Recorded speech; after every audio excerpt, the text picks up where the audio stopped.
I've been thinking a lot about the current state of superhero movies, and if I'm being completely honest, I believe we're standing at the edge of a massive shift. For years Marvel dominated, but now it feels like DC is quietly setting up to rule. When I look back at Marvel's golden years, it's clear they had a formula, and for a long time, it worked flawlessly. But lately, that spark feels a little dimmed, and audiences are starting to crave something different, something bolder. That's where DC comes in. The timing couldn't be better. With James Gunn stepping in as the architect of the new DC universe, it finally feels like DC has a cohesive vision, one that fans have been desperately waiting for. And here's the thing, I don't just think DC is catching up. I truly believe DC has the potential to surpass Marvel in ways we haven't even fully realized yet. The pieces are aligning, and the hunger from fans is undeniable. Think about the iconic stories DC hasn't tapped into on the big screen yet. We're talking about legendary arcs that shaped comic book history.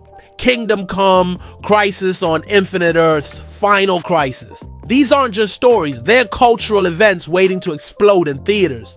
Marvel had its Infinity Saga, and it worked because it built towards something epic. But DC has arcs that could eclipse that scale completely. Imagine audiences experiencing Crisis on Infinite Earths in live action. Multiple Supermen, multiple Batmen, entire universes colliding. That's the kind of storytelling that can redefine superhero cinema. And what excites me is that James Gunn seems to actually get this. He knows DC's biggest strength lies in its mythic, larger-than-life characters and its bold storytelling traditions. Another big difference between Marvel and DC right now is tone. Marvel thrived on humor and a shared formula, but sometimes it felt like the same vibe stretched across every character. DC has a chance to embrace variety without fear, and they've already figured out a tool that makes this possible: the Elseworlds concept. And this allows DC to explore stories outside the main continuity without creating messy contradictions. Joker, the Batman, those worked because they weren't shackled by one universe. That freedom means DC can give us gritty, grounded stories while still delivering cosmic-level epics in the main continuity. Fans don't feel confused. Instead, they get more opportunities to see different interpretations of their favorite heroes. It's a genius move. Another reason I think DC is about to rise is the talent they're bringing in. I mean, look at the roster. Tom King, Drew Goddard, Christina Hodson, Crystal Henry. These are people with serious storytelling pedigree from both comics and film. Tom King's work in comics speaks for itself. His Batman run was layered, psychological, and emotional. Drew Goddard? He gave us Daredevil on Netflix, one of the most grounded and compelling superhero shows ever. Bringing him into DC is a game changer.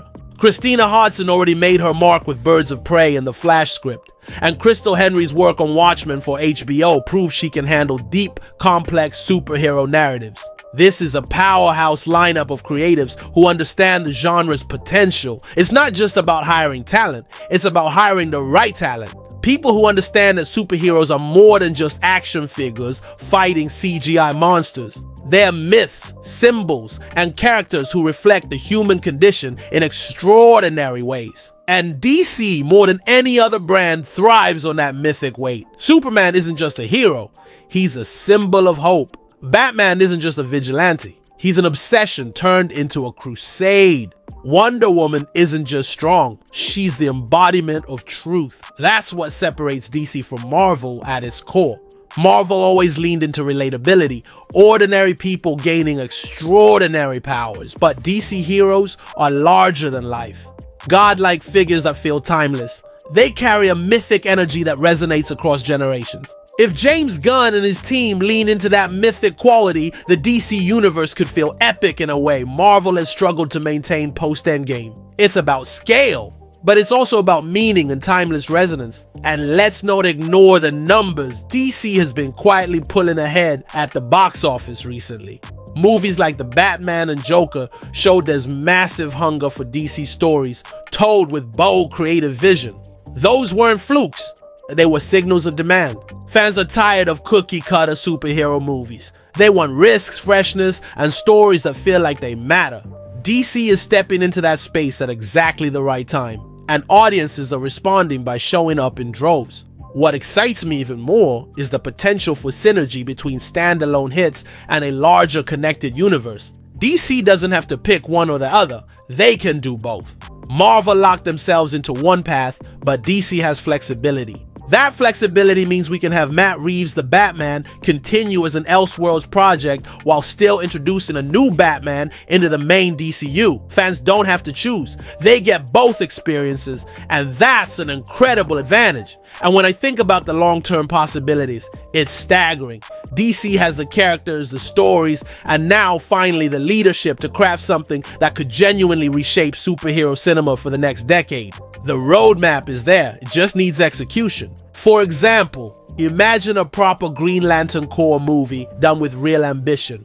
Not just one Green Lantern, but the entire intergalactic police force exploring cosmic themes and space opera storytelling that Marvel hasn't fully nailed outside of Guardians of the Galaxy, or a faithful adaptation of Kingdom Come. Older versions of Superman, Batman, and Wonder Woman confronting a new generation of reckless heroes.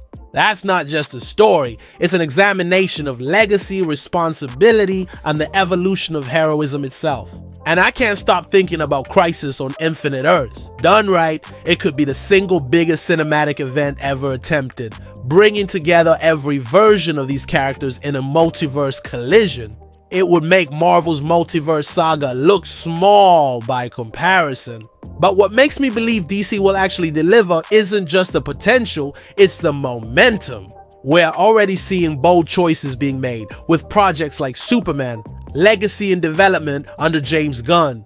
That film could set the tone for everything to follow. Gunn understands how to balance heart, humor, and spectacle. He did it with Guardians, but now he has DC's mythic characters to play with. That's a different canvas altogether, and I think he knows how to use it. Fans are already buzzing with excitement, and for the first time in years, there's real optimism surrounding DC movies. That's something I haven't felt since maybe the Dark Knight trilogy. And it's refreshing to finally see that hope return. And it's not blind hype, it's grounded in actual decisions, actual talent, and actual vision. For once, DC isn't just reacting to Marvel, they're charting their own path. And that makes all the difference in the world. Even the idea of Elseworlds projects ensures that creative risk can flourish without jeopardizing the main universe. That means we can still get auteur-driven films like Joker while also building a grand interconnected narrative. It's a best of both worlds approach. What excites me most is how much untapped gold still lies in DC's catalog. The New Gods, Brainiac, Martian Manhunter, Booster Gold, the Justice Society. These are characters and concepts Marvel simply can't replicate because they don't have equivalents. DC can lean into cosmic mythology, deep political allegories, and straight-up myth-making. Imagine a New Gods movie directed by someone with real vision, exploring the eternal war between Apocalypse and New Genesis. That's epic storytelling Marvel has never even attempted. And then there's the Flashpoint storyline. The Flash movie touched on multiverse concepts, but a true Flashpoint done right could completely reset and reshape the DCU, while delivering one of the most emotional and dramatic superhero stories ever written.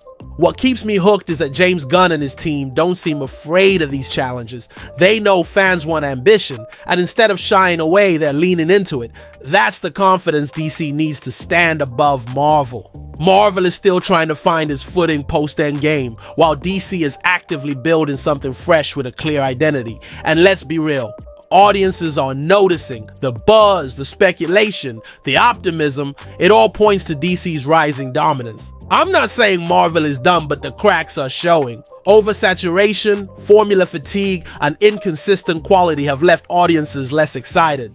Meanwhile, DC feels unpredictable in the best way. Each project carries a sense of event, of importance. That's the key difference. Marvel feels safe while DC feels bold. And when you give audiences boldness at a time they're craving it, you can capture lightning in a bottle.